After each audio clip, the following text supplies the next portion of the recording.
到咗關西機場啦，即刻去排隊兌換 Haruka 車飛。就算有英文、中文嘅選擇，其實最尾都係要職員幫手先至可以成功攞到飛，因為原來所有操作教學都係錯嘅。一開始直接揀右下角 scan QR code 就可以㗎啦。半個鐘頭一班車，終於可以上車，舒舒服服出發去大阪啦。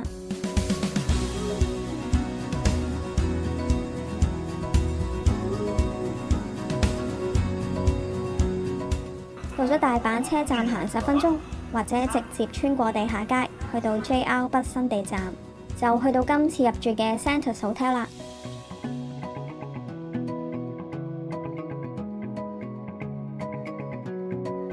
一入去門口就係 reception， 右邊就係 lobby， 有個俾住客用嘅 snack bar， 可以自助使用呢一個咖啡機。旁邊啲咁靚嘅特色啤酒呢，就需要俾錢啦。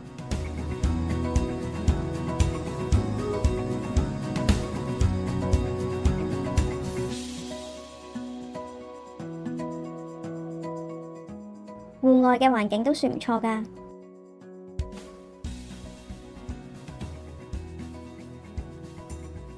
好啦，等我去開箱酒店房啦，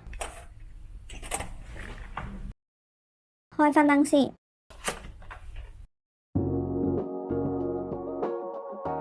日本酒店嚟講，空間感都算唔錯㗎啦。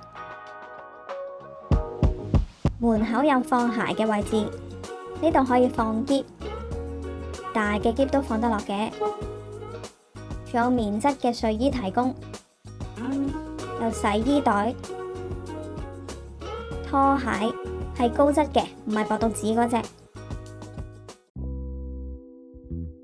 仲有自家嘅茶包啦、咖啡，同埋個吉嘅雪櫃，咁就可以放買返嚟嘅嘢飲同埋零食啦。有水煲，仲有加濕器添。梳化位同埋茶几可以喺度食嘢。旁邊有個唔會用嘅夾萬啦。梳化下邊仲有個收納位，不過我真係唔敢用，因為放咗嘢落去，我係一定唔會記得拎嘅。廁所就普普通通啦。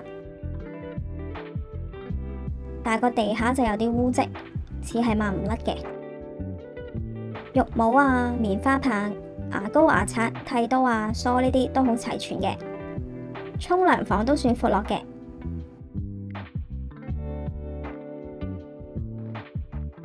有提供洗頭水、護髮素、沖涼液。玻璃門嘅沖涼房，如果唔係一個人或者情侶嘅話，其實都幾尷尬嘅，所以佢有個電動嘅門簾。不過我覺得其實都冇乜作用，除非你坐喺個床度唔喐啦，求其行去雪櫃攞杯嘢飲，你都係會見到入邊沖緊涼嘅朋友㗎。景觀方面同對面嘅大廈都幾近嘅，所以都唔會開窗簾㗎啦。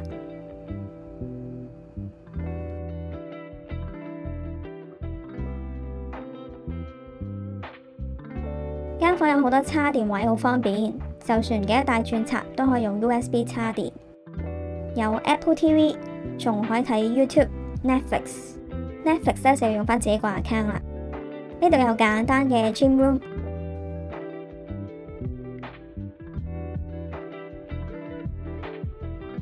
個洗衣房都幾大㗎。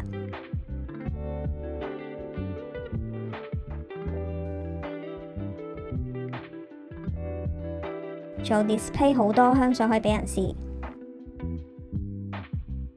仲有個擦皮鞋嘅位啦，有微波爐同埋汽水機。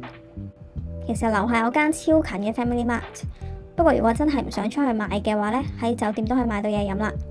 有 capsule 咖啡機啦，等洗衫嘅時候就喺度嘆杯咖啡，坐喺梳化睇下雜誌。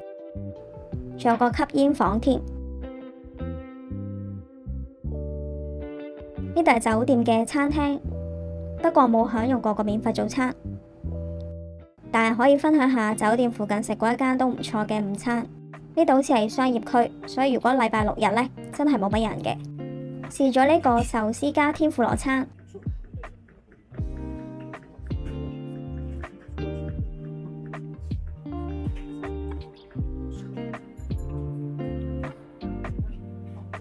同埋醬油鯽魚生飯，真係好平好抵食，環境、食物、服務都好高質。